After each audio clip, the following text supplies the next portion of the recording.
Está começando mais um episódio do podcast Campina Cresce com Você. Não temos tempo a perder. Com a apresentação do jornalista Fernando Casemiro, trazendo os fatos, as vozes da comunidade, a política local, a ação social e os desafios que movem Campina Grande. Aqui, o tempo é de ação, a pauta é a nossa cidade e a verdade tem vez. Este é um programa do canal Sandro Filmes TV. Informação com responsabilidade e compromisso com você.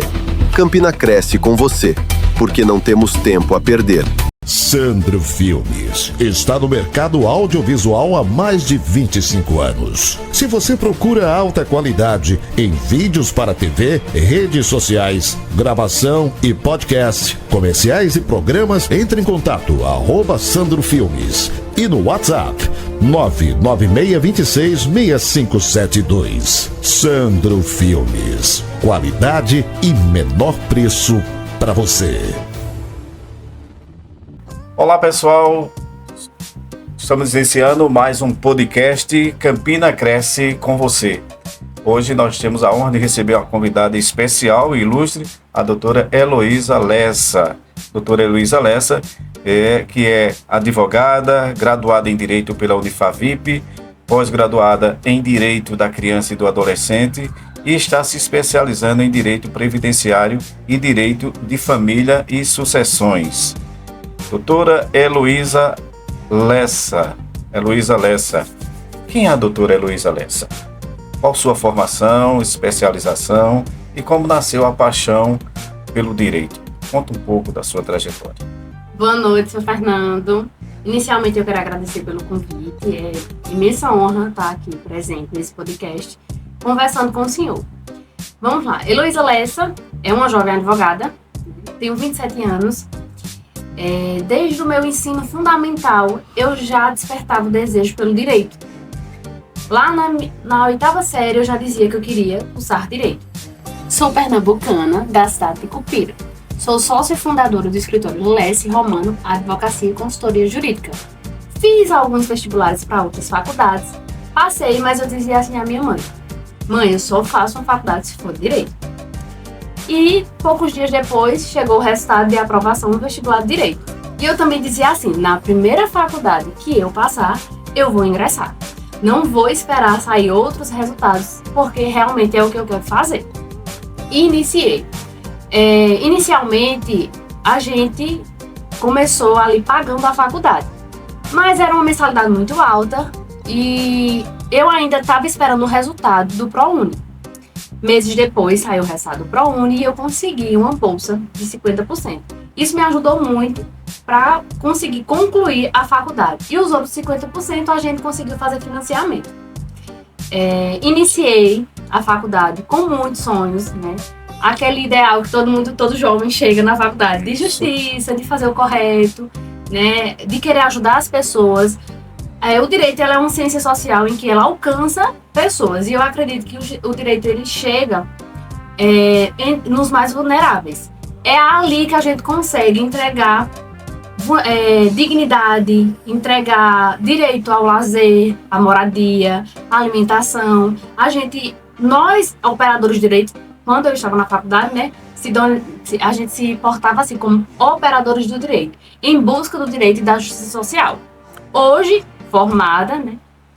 Sou uma advogada em que luto pelo reconhecimento desses direitos. Os direitos eles estão lá postos, muito bonitos em nossas leis, positivados, mas por muitas vezes a eficácia desses direitos é um pouco interrompida, não acontece de fato, e aí tem que se ter um profissional que provoca o judiciário, bata a porta do judiciário, para que essas demandas sejam ouvidas e alcançadas e solucionadas. A senhora se considera uma guardiã? Sim, na verdade a advocacia tem essa missão, né? Na verdade, nós temos que todos os dias, assim como quando saímos de casa para exercer a nossa profissão e o nosso trabalho, nós temos que exercer com ética, zelo e em busca da justiça.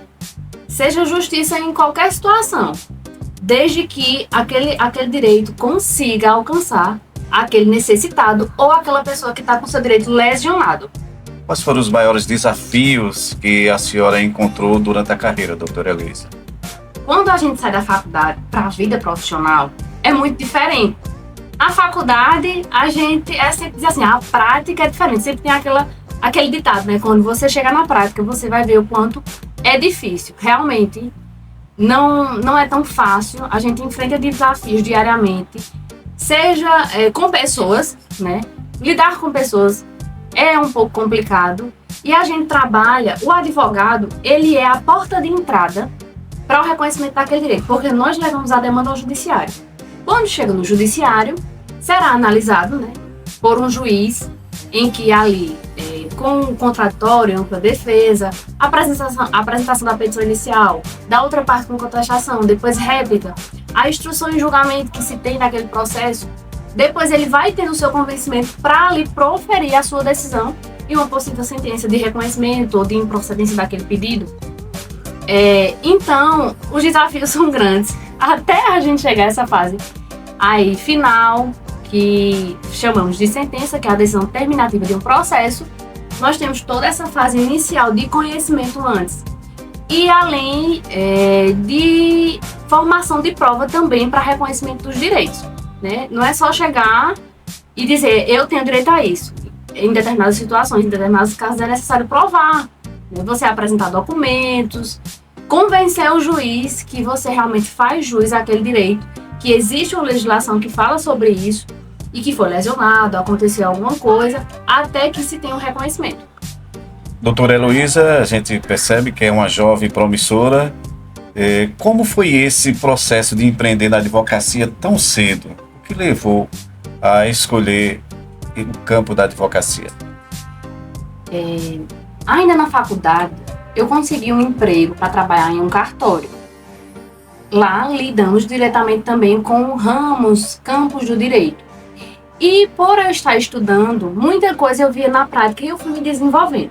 Fiquei um determinado tempo aí trabalhando nesse cartório como escrevente. Inicialmente eu fui escrevente, depois me tornei escrevente autorizada, depois substituta. E eu digo que foi a minha escola, porque realmente me preparou para o que estava por vir e outras funções que eu iria exercer.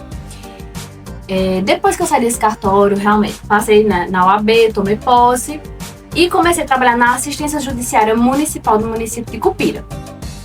A assistência judiciária municipal é uma espécie de uma defensoria pública, em que as pessoas que não têm condições de contratar um advogado, vai lá, tem um atendimento com a gente e a gente pega as demandas para realmente ser defensores dativos daquelas pessoas que nos procuram a assistência.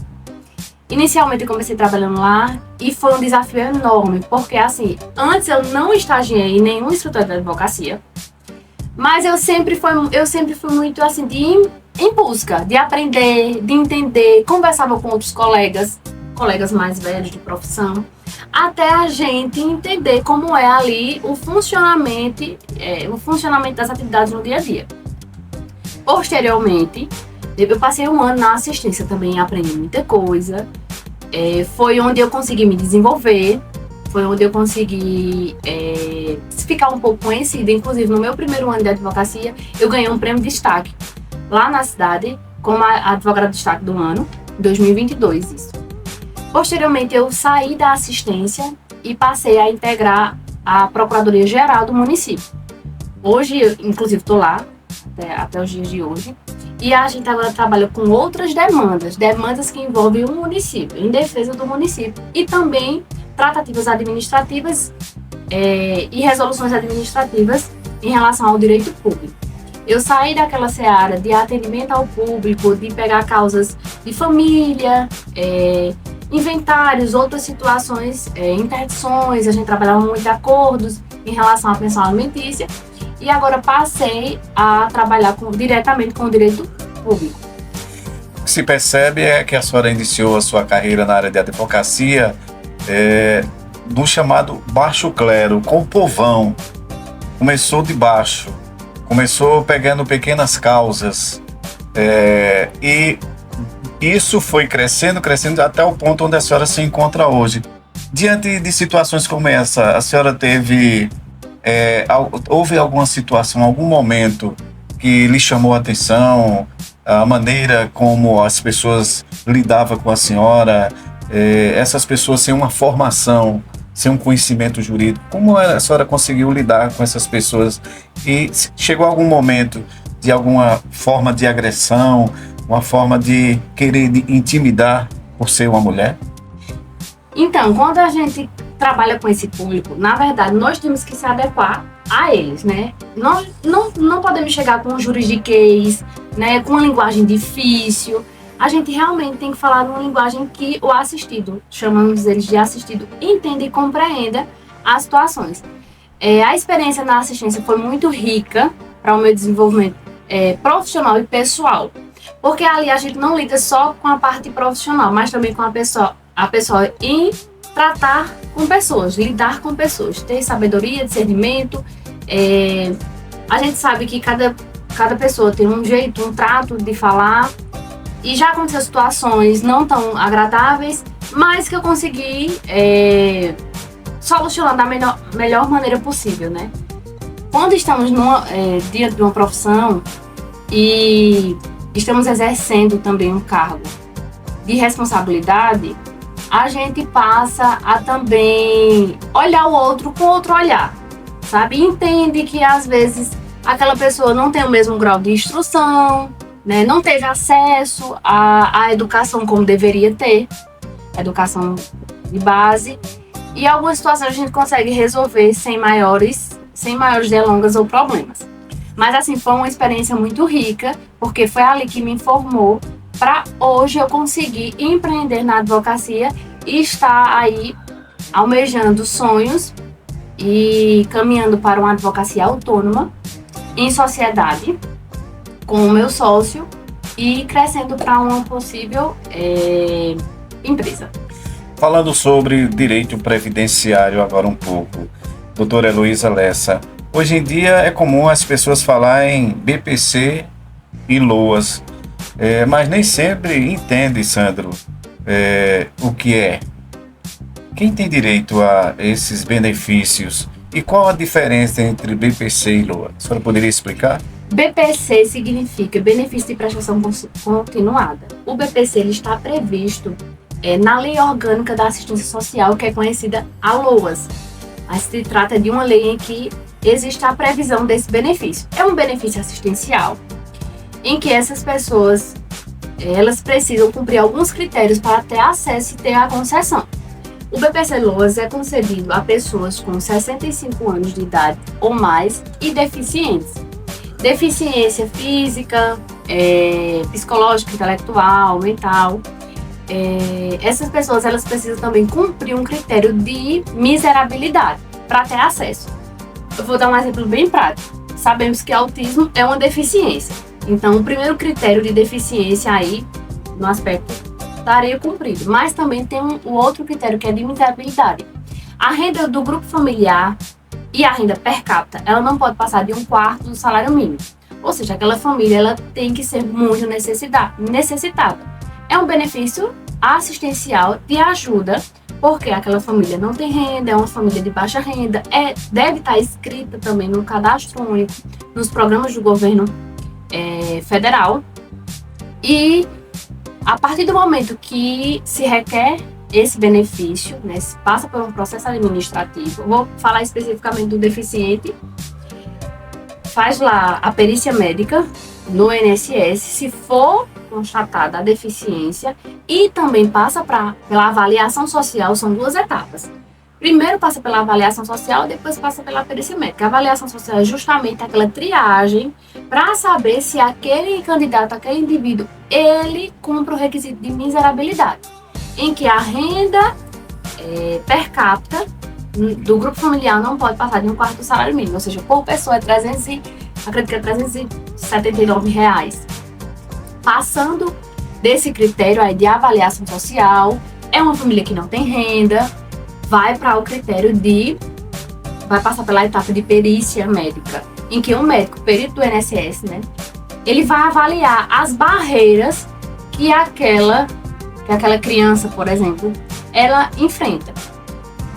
O autismo ele é uma deficiência, eu vejo muitas pessoas dizendo assim, meu filho tem autismo, mas ele não consegue o benefício. Talvez é porque o critério de renda não foi preenchido. Não basta apenas ter o critério de deficiência preenchido. Deve-se também ter o critério de renda, que chamamos de miserabilidade, ou seja, pessoas vulneráveis, elas estão à margem da sociedade, não têm renda e precisa desse benefício para sobreviver. Além de tratar da deficiência, também é uma questão de sobrevivência. Em relação ao idoso, é aquele idoso que tem 65 anos ou mais e também não tem renda. Ele não tem meios para prover, ele não consegue trabalhar mais, chegou à idade também, nunca contribuiu para o regime geral da Previdência, por isso também não cumpre requisitos para uma aposentadoria, né, porque existem as regras de segurado, de carência, de tempo de contribuição, em que se você pretende uma aposentadoria junto ao INSS, você precisa ter contribuído e cumprir os requisitos.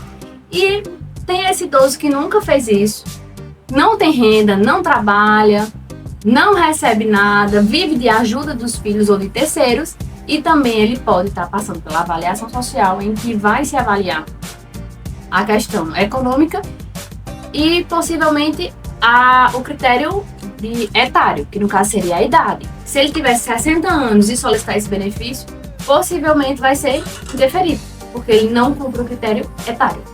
No caso, doutora, daquelas famílias que têm direito aos benefícios do governo federal, né, que participa desses programas sociais e recebem um valor em dinheiro, elas também teriam direito de participar, de ser inserida nessas LOAs ou no BPC? Então, teria que analisar o caso concreto para que eu consiga lidar com precisão um parecer jurídico em relação à situação. Mas o que eu consigo dizer a você inicialmente é que o Bolsa Família recentemente passou a contar para o cálculo de renda do BPC. Quer dizer, então, que quem recebe Bolsa Renda, Bolsa Família, será calculado também? Sim, aquele grupo familiar, vamos levar em consideração 4 pessoas, o pai, a mãe e 2 filhos, e a mãe recebe o Bolsa Família, aquele Bolsa Família é levado em consideração, e o pai também tem carteira assinada. Vamos levar em consideração um salário mínimo, mais o Bolsa Família, dividido por 4, vai passar do critério de renda de 1/4 do salário mínimo. Então, essa família não vai ter direito ao BPC LOAS, porque não cumpriu o critério de miserabilidade. Mas pode acontecer em uma família que só tem apenas o Bolsa Família e tenha 4 integrantes, apenas o valor do Bolsa Família não passa do critério de renda de 1/4 do salário mínimo. Então, nem sempre, a depender do caso concreto, o valor do Bolsa Família vai influenciar ou não para o cumprimento do requisito de miserabilidade. Doutora, no caso sobre a aposentadoria rural, quem pode ser considerado segurado especial?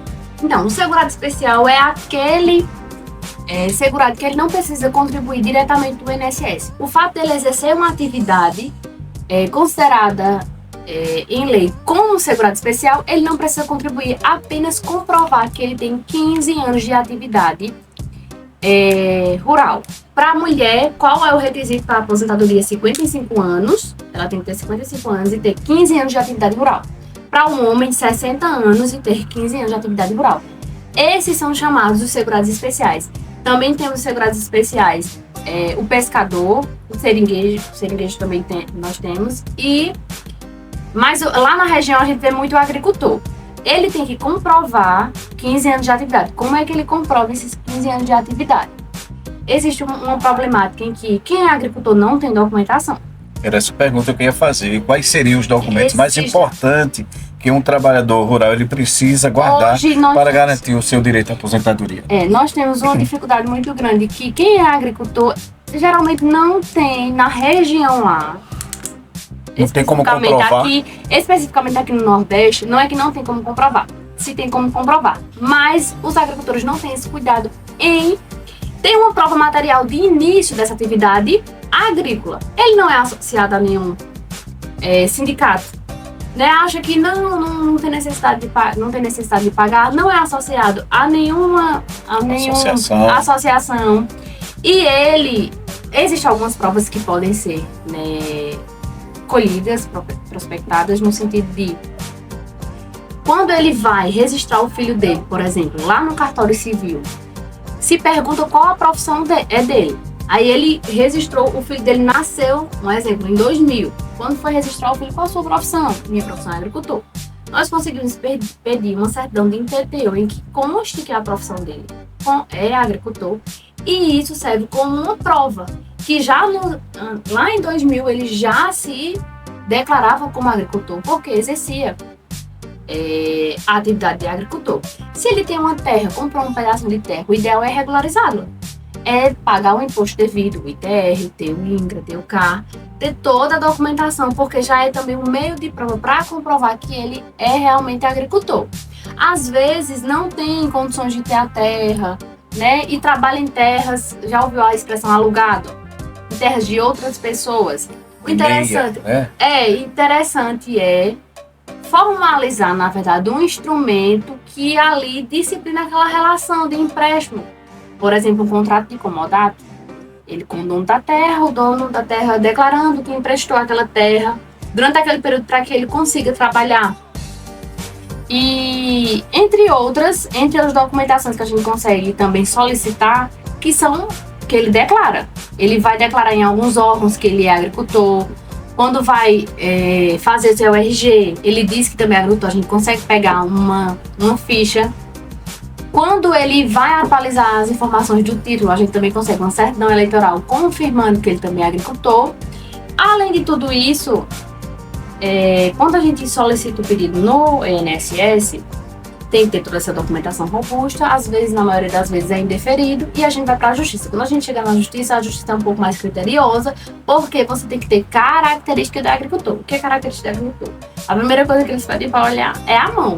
Então, sua mão, ela tem que ali já anunciar que você realmente tem 15 anos de trabalho na agricultura, né? Às vezes, algumas pessoas declaram que são agricultores, mas não exercem, de fato, a atividade agrícola. Então, dificulta um pouco conseguir essa aposentadoria. Muito bem. Doutora, vamos falar um pouco agora sobre o direito de família. Um dos temas mais polêmicos é a questão da pensão alimentícia. Como o juiz define o valor a ser pago? A pensão é sempre um percentual de 30% do salário? Isso é mito? É mito.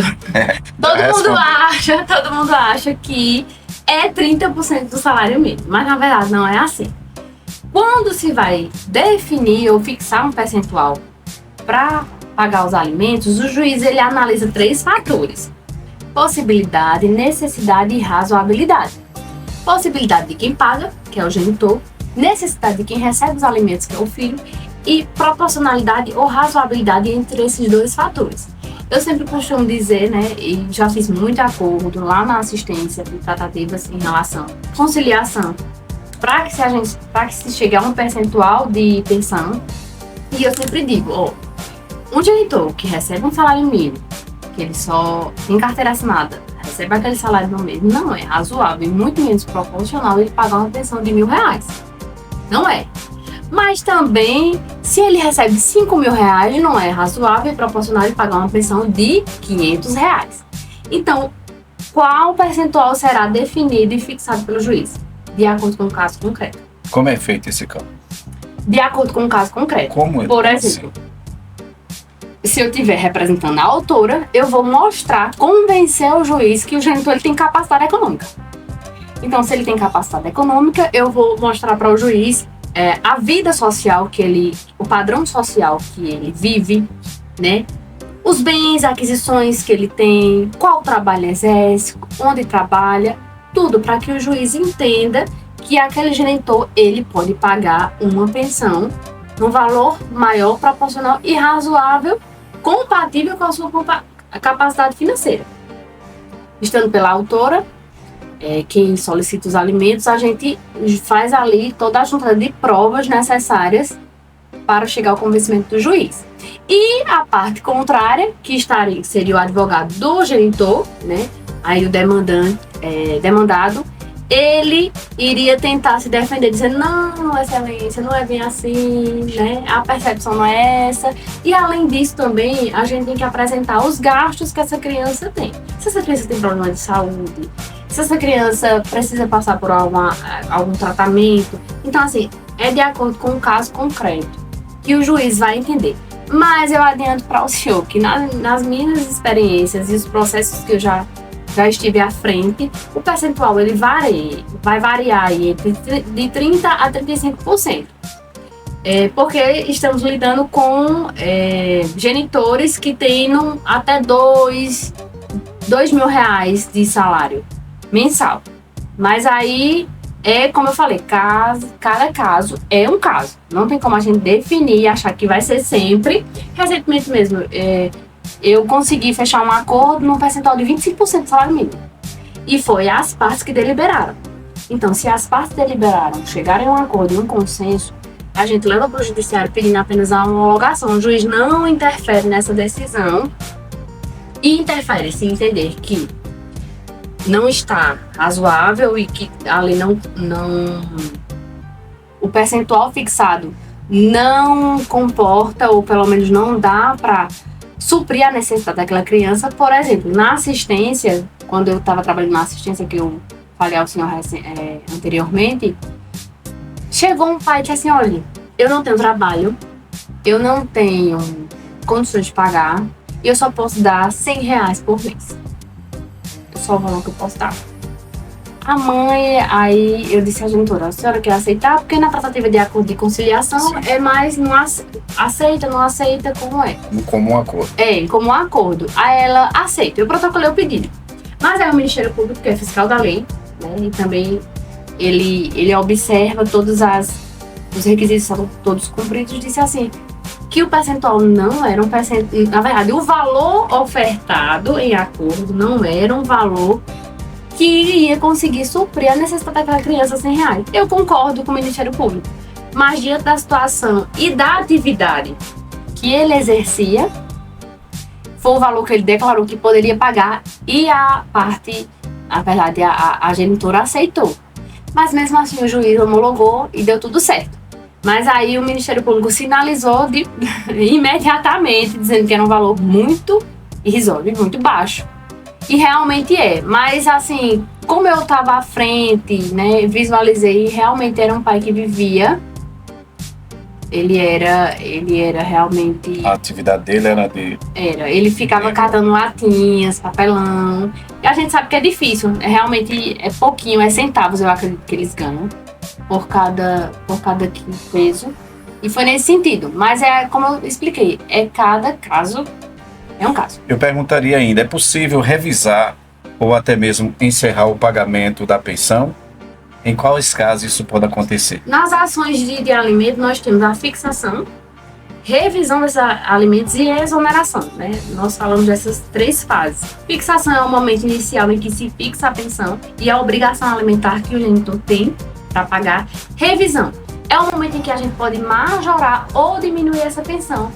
Por quê? Porque houve mudança na capacidade financeira do genitor, de quem paga.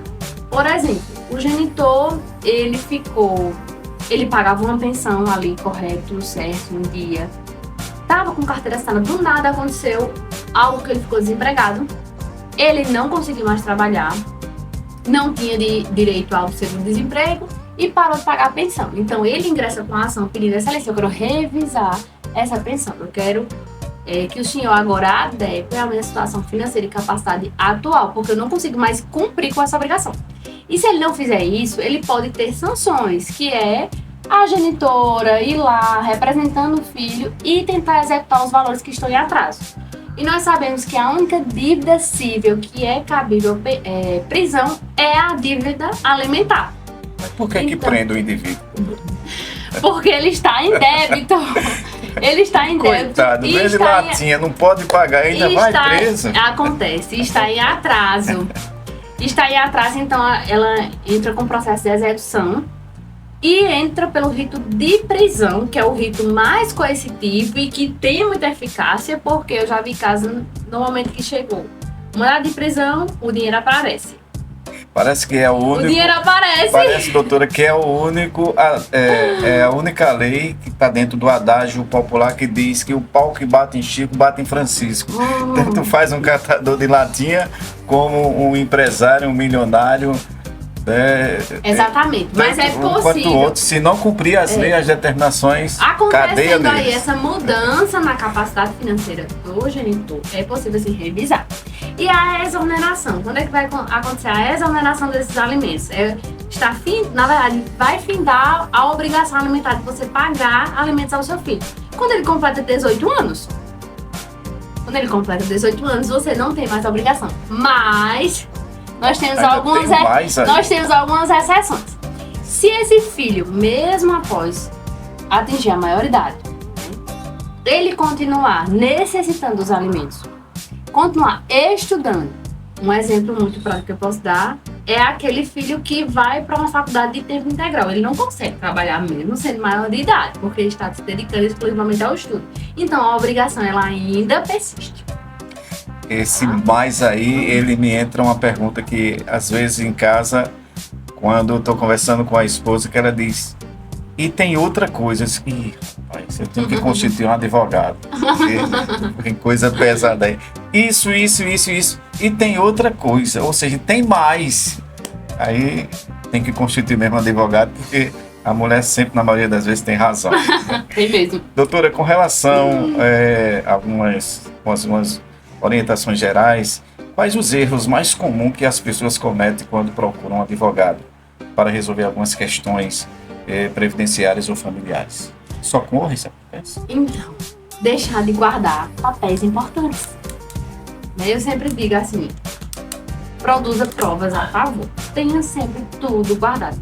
Não faça nada de boca. Não faça negócios jurídicos de boca.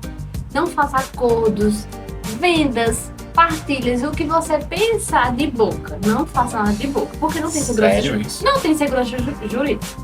Você tem que procurar um profissional especializado para que entenda o seu caso, recepcione a sua demanda e direcione para o melhor caminho. Por exemplo, vou comprar uma casa. Eu faço aquilo só de boca, um acordo ali só de boca, com a pessoa entrega o dinheiro, me dá a chave e tá tudo certo, não. É necessário fazer um instrumento público, que é a escritura de compra e venda, posteriormente registrar ela para que tenha publicidade e se tenha segurança jurídica. Porque aí você pode estar comprando algo de uma pessoa que na verdade ela não é nem a dona. Você pode estar sofrendo uma evicção, comprou algo de um terceiro e depois chega a pessoa, olha, essa casa é minha, sai daí, você comprou a quem, tá registrado onde. Então assim, eu sempre digo, não fazer nada de boca. E guardar sempre documentos importantes para provar. Em relação, voltando lá ao segurado especial, o agricultor, ele guardar provas que comprovem que ele realmente é agricultor.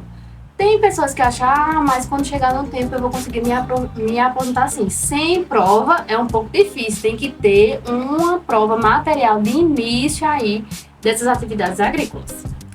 Na sua visão, qual a importância da informação e da orientação jurídica antes de entrar com um processo? Procurar um profissional qualificado, de sua confiança e especialista naquela área.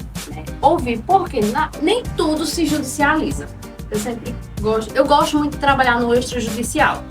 É mais rápido, você resolve as demandas de maneira assim, sem tanta burocracia, diretamente ali no cartório, você faz, nem tudo se judicializa. Tem coisas que a gente consegue resolver antes. E você conversando com o profissional, ele vai lhe direcionar qual o melhor caminho a ser feito. E também entender se não existe ali algo que impeça ou alguma característica que não pode, Quando chega uma pessoa lá no meu escritório, começa a contar pra mim a história, eu começo a fazer um monte de perguntinhas, eu vou anotando, eu digo, isso tá aqui, não, calma. A estratégia não pode ser assim, a estratégia tem que ser outra. E a gente vai explicando os impedimentos, de não fazer da forma que aquela pessoa quer, a gente vai direcionando pro caminho correto. E conforme acontece no mercado. Vamos participar de um ping-pong agora. Fala de um livro que todo mundo poderia ler. Vidas Secas, de Graciliano Ramos. Uma série ou um filme jurídico favorito? Um filme, 12 Homens e uma Sentença. Um lugar no mundo que a senhora ama? Casa do Pai. Uma inspiração na sua vida? Minha família. Se não fosse advogado, o que a senhora seria? Juíza. A maior lição que a senhora aprendeu na sua carreira? eu aprendi que a gente não pode se precipitar com as coisas. Tem que ter paciência e sabedoria. Um erro que te ensinou muito. Justamente esse, me precipitar. O que é a justiça para você? A justiça é a busca de igualdade e dignidade. Uma causa que você sempre vai defender. Aqui o cliente me procurar, porque advogado ele tem que estar em todas as áreas. Uma palavra que define a sua jornada. Resiliência.